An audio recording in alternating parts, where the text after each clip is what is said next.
Hello my dear students, how are you all? I hope you are all fine. Today we learn about matter. आज हम पदार्थ के बारे में जानेंगे।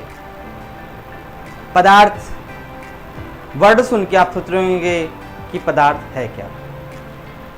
वास्तव में इस समय आप ये जो मोबाइल देख रहे हैं, आप जहाँ बैठे हैं, जिस पर बैठे हैं, जिस जगह पर हैं आप, उसके आसपास जो वस्तुएं दिख रही हैं वे सभी पदार्थ हैं। जो भी सामान दिख रहे हैं, जो भी वस्तु दिख रही हैं, वो सारी चीज़ें सामान हैं। जैसे मेरे सामने कैमरा रखा है, वो सामान है। मेरे हाथ में मार्कर है, ये सामान है।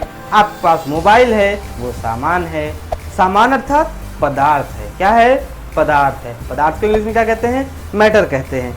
और ये नहीं, आपके पड़ोस में उसका पापा हो, मम्मी हो, भैया हो, वो भी क्या हैं? पदार्थ हैं। गाय हैं, भैंस हैं। अर्थात हम अपनी ज्ञानेंद्रियों से जो भी चीज़ें देख पा रहे हैं और महसूस कर पा रहे हैं, वो सारी चीज़ें क्या हैं? पदार्थ हैं। लेकिन देख पा रहे हैं, महसूस कर पा रहे हैं, साथ में वो स्थान घेर रही हों, वो क्या है? पदार्थ हैं। क्लियर? हम अपनी ज्ञानेंद्रियों से जो भी चीज़ें देख पा रहे हैं, महसूस कर पा रहे हैं, और वो क्या हों? स्थान घेरती हों, उनमें द्रव्यमान हों, वे क्या हैं? पदार्थ हैं। चलिए हम अपने डेली रूटीन में आते हैं। आप सुबह उठते हैं, है ना? उठते हैं तो आप जिस चारपाई पे लेटते हैं, बेड पे लेटते हैं, वो क्या है? मैटर है। वो क्या है? पदार्थ है। या उसको द्रव्य कहते हैं, या आप सुने होंगे सामान कहते हैं, या वस्तु कहते हैं, या मटेरियल कहते हैं। ये सब पदार्थ के ही क्या हैं? सिनोनिम्स हैं, अर्थात पर्यायवाची हैं। तो जब आप उठते हैं तो जिस पे लेटे होते हैं वो क्या है? मटेरियल है, पदार्थ है। फिर आप जब स्नान के लिए जाते हैं तो वहाँ पर बकेट होती है, मग होता है, वो क्या है? मटेरियल होता है। जो बकेट होती है उसके अंदर वाटर होता है, पानी होता है, वो क्या है? मटेरियल ही है, अर्थात पदार्थ है। और स्नान करने के बाद हम आप भी क्या हैं? मटेरियल हैं, पदार्थ हैं। ये जो हम शर्ट पहने हैं पदार्थ है, जो माइक लगी है ये पदार्थ है, ठीक है ना? फिर हम जाते हैं पूजा करने के लिए, तो वहाँ पर देखते हैं मूर्ति होती है भगवान की, वो भी क्या है? मटेरियल है, पदार्थ है। फिर हम क्या करते हैं? माचिस लेते हैं, तो माचिस क्या है? पदार्थ है। उसकी जो स्टिक है वो क्या है? पदार्थ है। हम अगरबत्ती जलाते हैं, अगरबत्ती क्या है? पदार्थ है। अगरबत्ती से धुआं निकलता है, वो क्या है? पदार्थ है। तो आप समझ गए होंगे, आपके आसपास जो भी चीज़ें भी दिख रही हैं आपको, वो सारी चीज़ें पदार्थ हैं। क्लियर? इतना आसानी से आपको समझ में आ गया? वेरी गुड, बहुत अच्छा। तो आपने ये देखा कि ये सजीव भी होते हैं और निर्जीव भी होते हैं। पदार्थ कैसे भी होते हैं? सजीव भी होते हैं और निर्जीव भी होते हैं। अर्थात जो भी वस्तु आसपास दिख रही है, वो जिन चीज़ों से मिलकर बनी है वही पदार्थ है। जो भी वस्तु आपके पास, जो वस्तुएं दिख रही हैं, वे वस्तुएं जिन चीज़ों से मिलकर बनी हैं उन्हीं को क्या कहते हैं? पदार्थ कहते हैं। क्लियर? लेकिन अब आपको ये पता होना चाहिए कि पदार्थ जो होते हैं उनकी अपनी बनावट होती है। जैसे आपके पास जो भी आसपास पदार्थ होंगे सबकी अलग अलग बनावट होगी। हमारी बनावट अलग, दरवाजे की बनावट अलग, पानी की बनावट अलग, मतलब अलग अलग है। जो धुआं निकला उसकी बनावट अलग।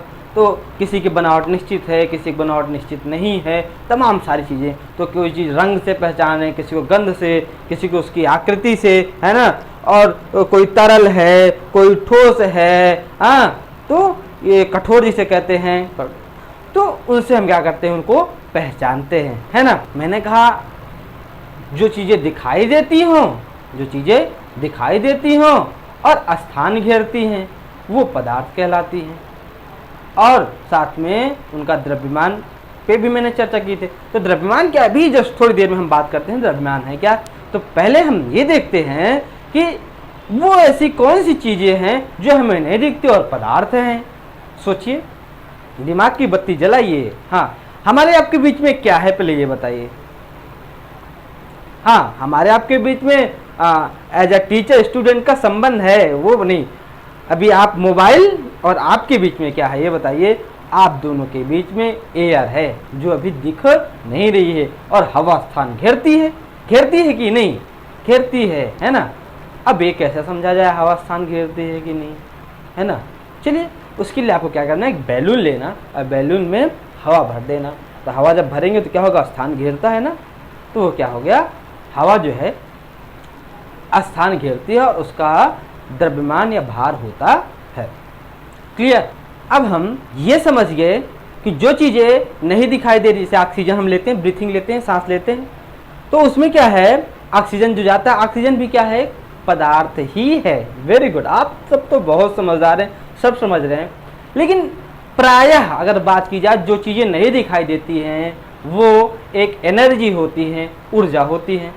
जैसे मैं बोल रहा हूँ, आप मोबाइल के माध्यम से सुन रहे हैं, तो जो मेरी आवाज़ जा रही है आपके कानों तक, क्या आप उसे देख पा रहे हो? नहीं, महसूस तो कर पा रहे हैं। मैंने कहा पदार्थ में कि महसूस जो चीज़ें कर लें और स्थान घेरें, उनका द्रव्यमान हो, वो पदार्थ कहलाते हैं। और साथ में कहा कि वो दिखती हैं, और मैंने कहा ऐसे भी पदार्थ हैं जो नहीं दिखते हैं। तो जो नहीं दिखते हैं मैंने उसमें आपको कुछ एग्जाम्पल भी दिए, जैसे हवा है, ऑक्सीजन है, कार्बन डाइऑक्साइड है, बहुत सारी ऐसी गैसें। लेकिन एक तरफ मैंने बात किया कि प्रायः मतलब मैक्सिमम टाइम हम ये देखते हैं कि वो चीज़ें, जो चीज़ें हमें नहीं दिखती हैं, वो एनर्जी होती हैं। जैसे मैंने कहा ध्वनि, ध्वनि एक एनर्जी है ना। और जैसे सूर्य का प्रकाश आता है, दिखता है सूर्य का प्रकाश? नहीं, सूर्य का प्रकाश दिखता नहीं है, आप गलत सोच रहे हैं। सूर्य का प्रकाश जिस वस्तु पे पड़ता है वो वस्तु हमें दिखाई पड़ती है, इसे नोट कर लीजिए। हमें सूर्य का प्रकाश नहीं दिखता है, और जो सूर्य का प्रकाश आता है वो जिस वस्तु पर पड़ता है वो वस्तु गर्म हो जाती है।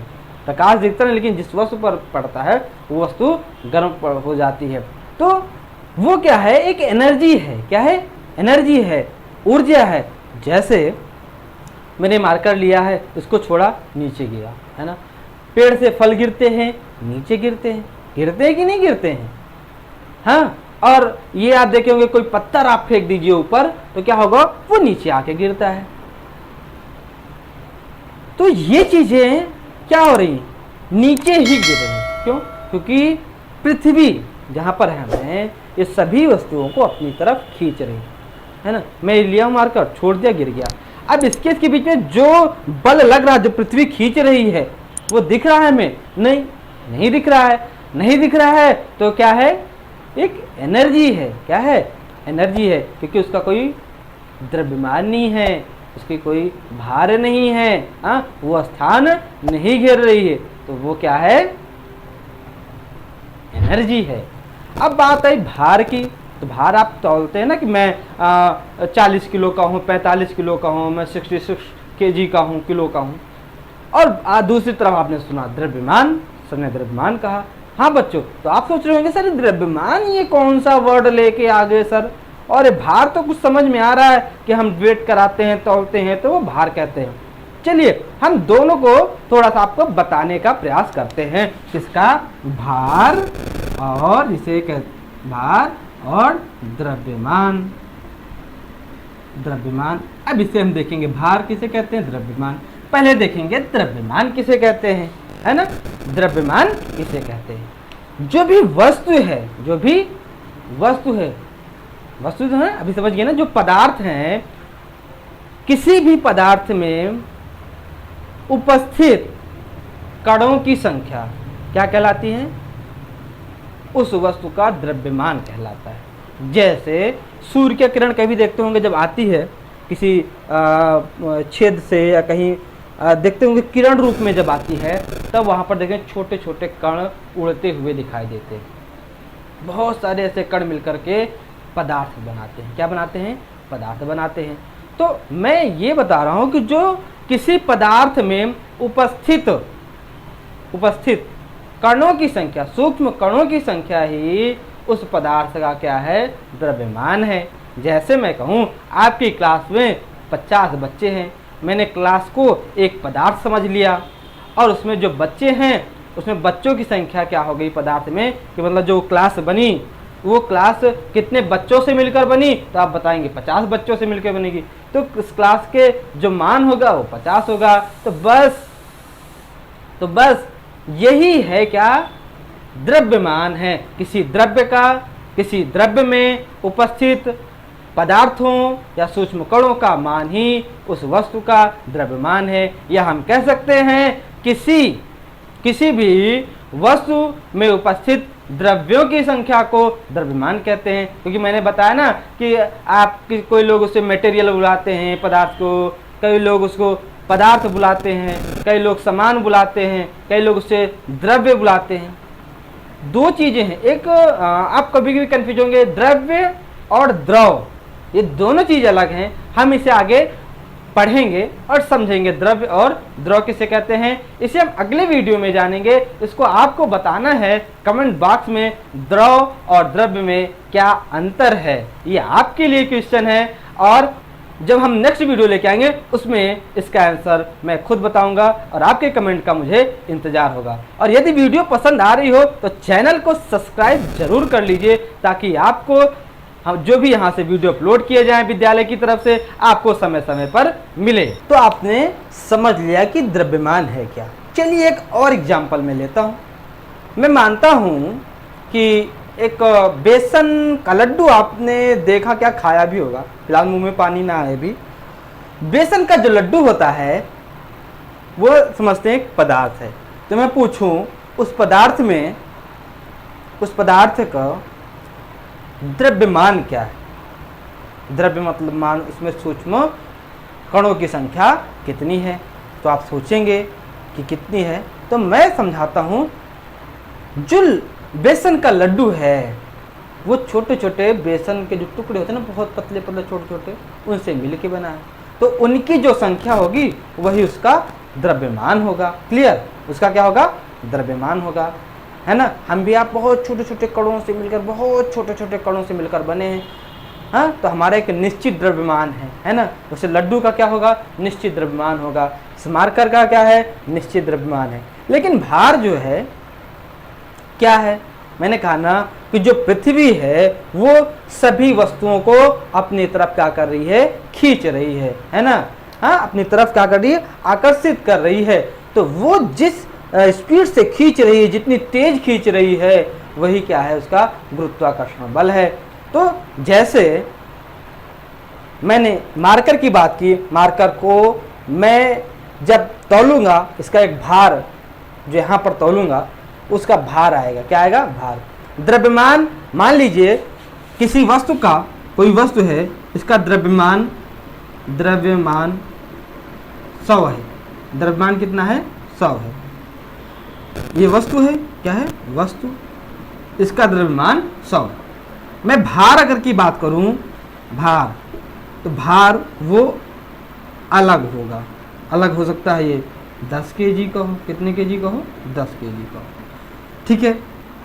अब मैं आपसे कहूं, ये जो भार है, ये जो द्रव्यमान होता है उसी का आभासी, मतलब जो आभास करते हैं, द्रव्यमान का आभासी रूप ही भार कहलाता है। द्रव्यमान का आभास ही जो होता है वो भार कहलाता है। अब आप समझ नहीं रहे होंगे, मैं और समझाने का प्रयास करता हूँ। जैसे आप यहाँ पर हैं ना, कहाँ पर हैं, यहाँ पर हैं पृथ्वी पर, तो पृथ्वी अपनी तरफ आपको खींच रही है ना।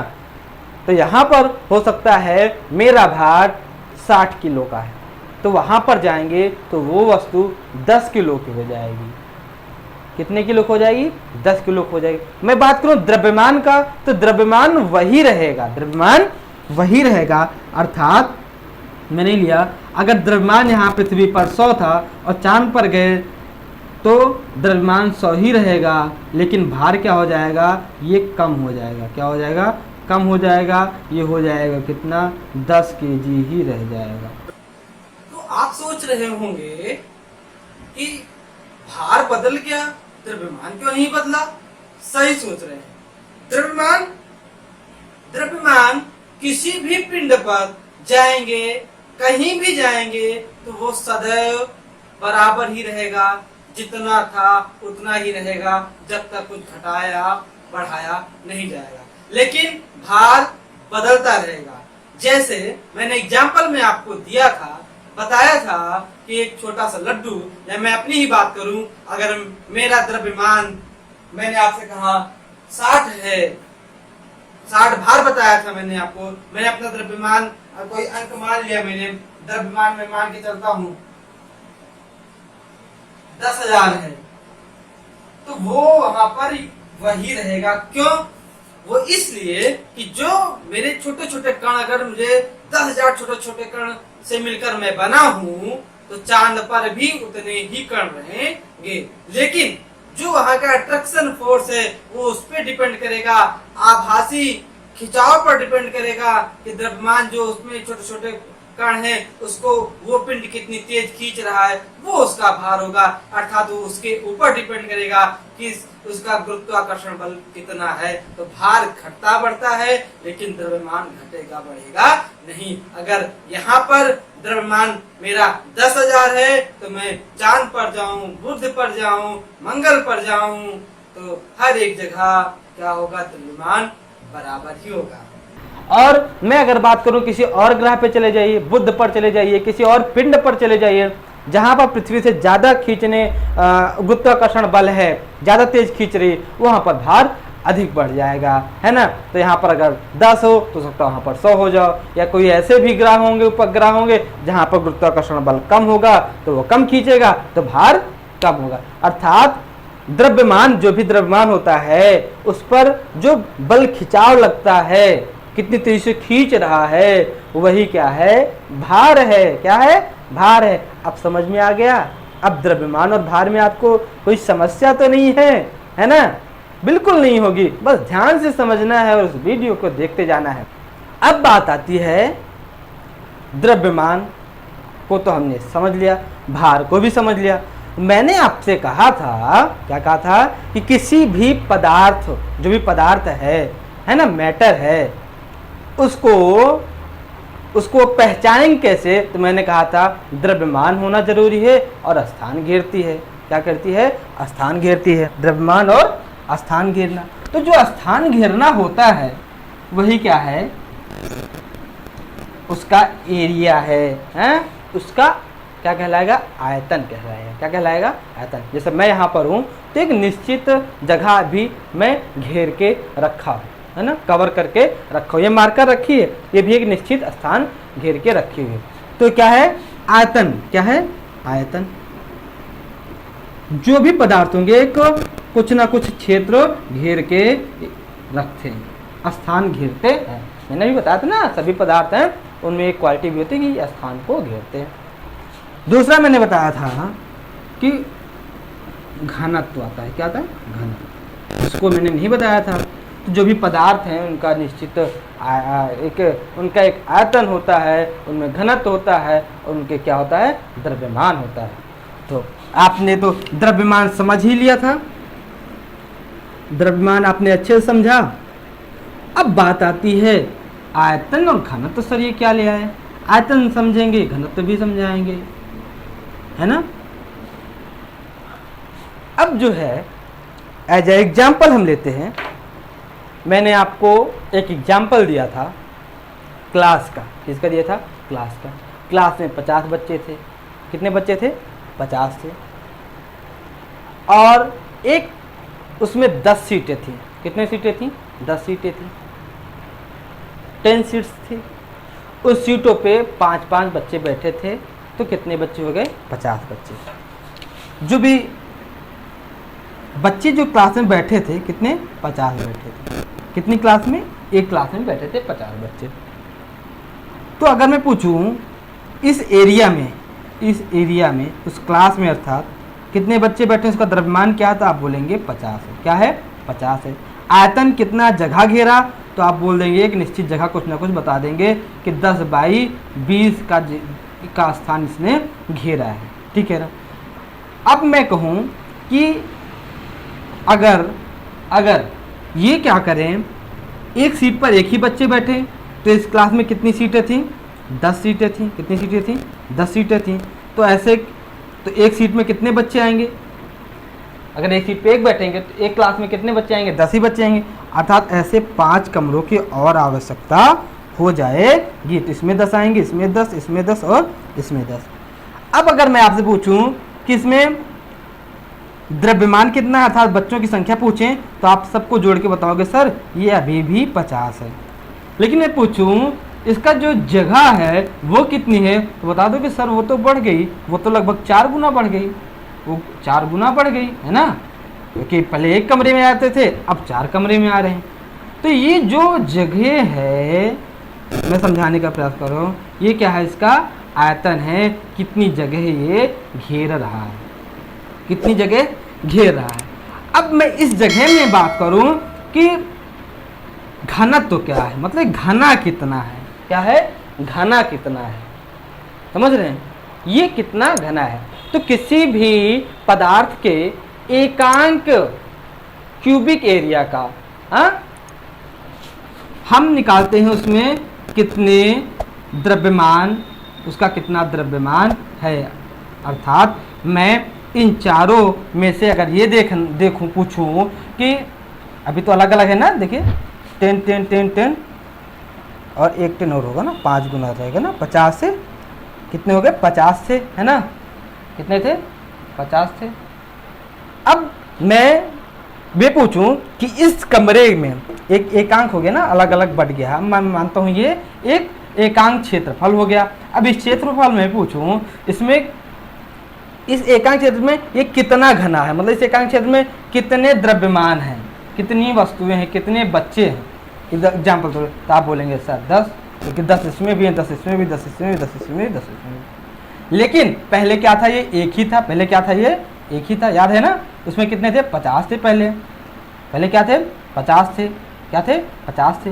तो जब ये 50 थे, जब ये 50 थे तब इसका घनत्व कितना था, तब इसका घनत्व कितना था, 50 था, कितना था, मतलब कितना घना है, एकांक एरिया में घना, समझ रहे, घनत्व, घना, जैसे पूछते हैं ना कि घनत्व कितना है, अर्थात इस 1 किलोमीटर इधर और 1 किलोमीटर ऐसे लंबाई चौड़ाई में कितने लोग रहते हैं। तो कभी कभी पता चलता है 1 किलोमीटर, 1 वर्ग किलोमीटर में 10 लोग रहते हैं, कभी कभी जहाँ सिटी होती हैं वहाँ पर 1 ही वर्ग किलोमीटर में हजारों लोग रहते हैं। तो उसका घनत्व है कि एक निश्चित एरिया में, एक निश्चित वैल्यूम में कितने द्रव्यमान हैं, कितने उसकी इकाइयां हैं किसी चीज़ की, वो क्या होता है, उसका घनत्व होता है। और क्षेत्रफल वो कितनी दूर में फैला हुआ है, अर्थात उसका जो आयतन है वो कितना लंबाई चौड़ाई ऊंचाई में, आपको मैथ में मैंने पढ़ाया है घन के बारे में, तो वहाँ वीडियो देखेंगे, वो लंबाई चौड़ाई ऊंचाई में कितना फैला हुआ है। क्लियर। जैसे मैं एक बॉक्स ले लिया, ये बॉक्स घनाकार ले लेता हूँ मैं, ये बॉक्स में घनाकार लेता हूँ, ये है घनाकार बॉक्स, एक डिब्बा है, और मान लीजिए इस डिब्बे में ये क्या है, ऐसे ऐसे इनके क्या है, ये द्रव्यमान है, ऐसे भरे हुए हैं, चारों तरफ फैले हुए ऊपर तक, ये है ना। और ये बड़ा हो गया डिब्बा मान लीजिए, और संख्या वही इतनी है, तो क्या होंगे, दूर दूर हो जाएंगे, क्या हो जाएंगे, दूर दूर हो जाएंगे। तो ये जगह जो घेर रहा है ना, ये क्या हो गया, इसका आयतन हो गया, क्या हो गया, आयतन हो गया। और घनत्व क्या हुआ कि अगर इसमें हम टुकड़ा करके इस छोटे से भाग में से इसका एकांक इकाई नाप लें कि 1 सेंटीमीटर क्यूबिक में लंबाई चौड़ाई ऊंचाई अगर नापें इसको, तो उसमें कितने ये आ रहे हैं, कितने द्रव्यमान आ रहे हैं, अर्थात इनकी जो पदार्थों की, सूक्ष्म पदार्थों की संख्या है वो कितने आ रहे हैं, वही उसका घनत्व है। जैसे किसी मेले में जाते हैं, जब मेला होता है तो बहुत भीड़ होती है, तो एक निश्चित एरिया का क्या होता है, घनत्व बहुत बढ़ जाता है, घनत्व बहुत बढ़ जाता है। और जब मार्केट ना हो, बिल्कुल सुनसान हो, एक ही 2 आदमी हो, तो घनत्व क्या होगा, कम होगा उस एकांक क्षेत्रफल का। मैं बोलूं जिस आप सिटी में रहते हैं, घर में रहते हैं, आपके घर में जो सदस्यों की संख्या है वो क्या है, द्रव्यमान है, और जितनी दूर में सब लोग मिलकर रहते हो वो क्या है, उसका आयतन है। और कभी कभी क्या होता है, उसी आयतन में आप रहते निश्चित 4 लोग हो, और गर्मी की छुट्टियों में लोग बढ़ जाते हैं, दीदी आ गई आपके घर में, और कोई भांजी आ गई, मौसा मौसी कोई भी है, वो आते हैं, तो क्या होता है, उनका मान बढ़ जाता है, अर्थात जो लोग घर में रहते हैं उनकी संख्या बढ़ जाती है, अर्थात घना होता जाता है, अर्थात उसी को घनत्व कहते हैं। एक निश्चित क्षेत्रफल में जो ये निश्चित यूनिट में क्षेत्रफल में जो भी पदार्थों अर्थात द्रव्यमानों की संख्या का बढ़ना घटना उसका घनत्व कहलाता है। तो आप लोगों ने बहुत अच्छे से सुना मुझे, उसके लिए बहुत बहुत धन्यवाद। क्योंकि आप वीडियो में यहाँ तक पहुँचे हैं तो मतलब पूरा वीडियो देखें, तो देरी मत कीजिए। अगर अभी तक आपने चैनल को सब्सक्राइब नहीं किया तो चैनल को सब्सक्राइब कर लीजिए, और वीडियो पसंद आया है तो लाइक कर दीजिए, और कमेंट बॉक्स में अगर कुछ सुझाव हो और कुछ डाउट्स हो रहे हों आपके पास तो उसको डाल दीजिए। और अगले वीडियो में हम इनको डिफाइन करेंगे, जानेंगे, पहचानेंगे कि पदार्थ कौन कौन होते हैं, कैसे होते हैं। वो वीडियो आपके लिए बहुत हेल्पफुल होने वाला है और बहुत मज़ा आएगा। और एक चीज़ और, अगर अभी तक आपको इसमें कहीं भी डाउट है तो इस वीडियो को एक बार फिर से रिपीट करके देख लीजिए, क्योंकि रिपीट करके समय मैं फिर से उतना समय नहीं लगाना चाहता हूं, तो आप रिपीट करके देख लीजिएगा। और मैंने इस वीडियो के बीच में आपसे एक प्रश्न पूछा था, द्रव और द्रव्य में क्या अंतर है। उस प्रश्न का, उस क्वेश्चन का आंसर मुझे कमेंट बॉक्स में चाहिए, और यदि नहीं मिलता तो मैं अगले वीडियो में इसके आंसर के साथ और एक नए क्वेश्चन के साथ आपके बीच आऊँगा। धन्यवाद, thank you so much my dear students.